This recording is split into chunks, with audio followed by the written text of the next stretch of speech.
¿Y si te dijera que en los años 30 un científico afirmó haber curado el cáncer y después su laboratorio fue destruido, su nombre borrado de la historia?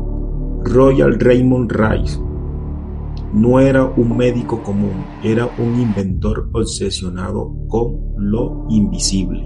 En una época donde los virus ni siquiera podían observarse vivos, él aseguró haber creado un microscopio capaz de ampliar más de 60.000 veces, permitiéndole ver microorganismos en su estado activo. Pero lo más impactante no fue el microscopio.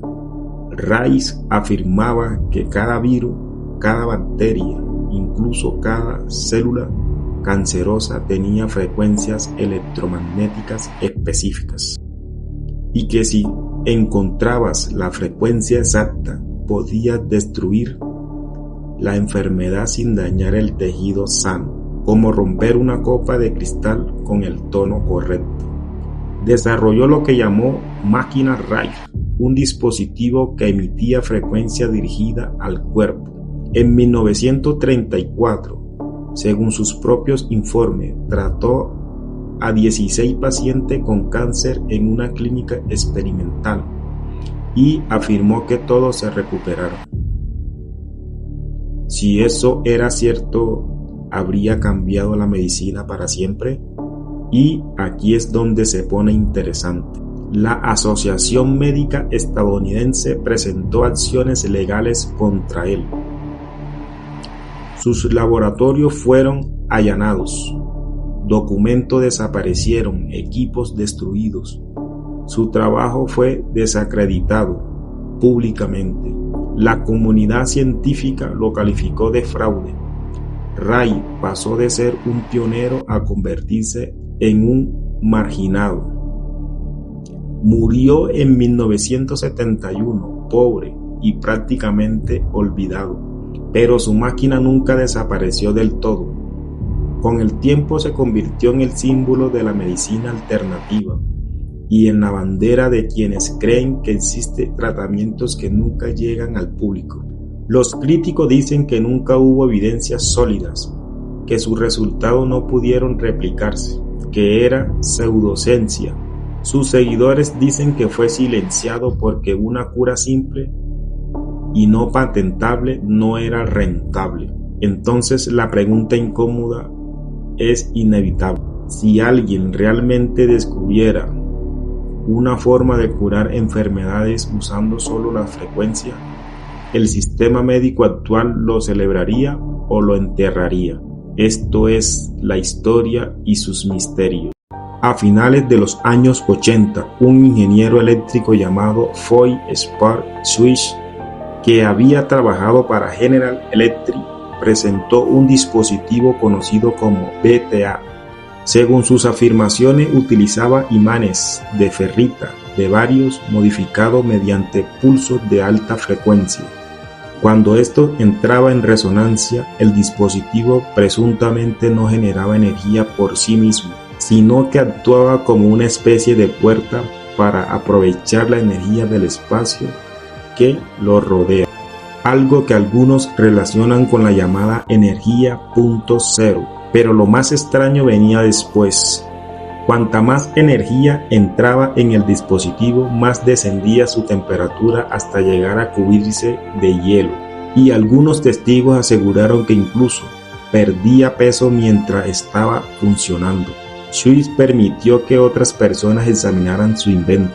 Entre quienes escribieron sobre el caso estuvo Twan Branch, ingeniero y ex policía del ejército estadounidense, quien afirmó que el dispositivo podía alimentar bombillas y motores consumiendo una potencia de entrada extremadamente pequeña. Sin embargo, esas demostraciones nunca fueron aceptadas como una prueba científica concluyente y el BTA jamás llegó a reproducirse de forma independiente bajo condiciones controladas. Con el paso del tiempo, Swiss aseguró haber recibido amenazas para abandonar sus investigaciones. También afirmó haber encontrado obstáculos para desarrollar y comercializar la tecnología. En 1995, Feng Shui falleció de un ataque al corazón. Después de su muerte, quienes seguían el caso sostenían que sus prototipos, notas de investigaciones y gran parte de su documentación desaparecieron. Y desde entonces el BTA quedó convertido en uno de los misterios más debatidos de la historia de la energía. Ahora la pregunta incómoda es esta: si algún día alguien desarrolla una fuente de energía prácticamente ilimitada y barata, ¿crees que llegaría al mercado o desaparecería antes de que el mundo pudiera conocerla? Esto es la historia y sus misterios. En 1980, Stanley Meyer inventó un coche que funcionaba con agua. Su pila de combustible dividía el agua en hidrógeno y oxígeno. Estaba a punto de revolucionar el panorama tecnológico. Sin embargo, Meyer fue silenciado y fue demandado, sus patentes revocadas y recibió numerosas amenazas. En 1998, Meyer sufrió un repentino ataque al corazón. Tras beber un sorbo de un cartón de zumo de arándanos, lo más curioso de su muerte fue que Meyer estaba almorzando con funcionarios de la OTAN. Luego vomitó violentamente y le dijo a su hermano que había sido envenenado. Pero eso no es todo. También los coches eléctricos existían mucho antes de que Tesla y la nueva ola de coches híbridos. A principios del siglo XIX los coches eléctricos eran increíblemente populares. Un tercio de todos los coches en los Estados Unidos eran eléctricos. Hoy es solo menos del 1%. ¿Y qué ocurrió? El gobierno y la industria petrolera vieron en los vehículos eléctricos una amenaza para sus beneficios. Estas industrias habían invertido mucho en tecnología e infraestructura de gasolina. Para proteger sus intereses, conspiraron para suprimir los coches eléctricos.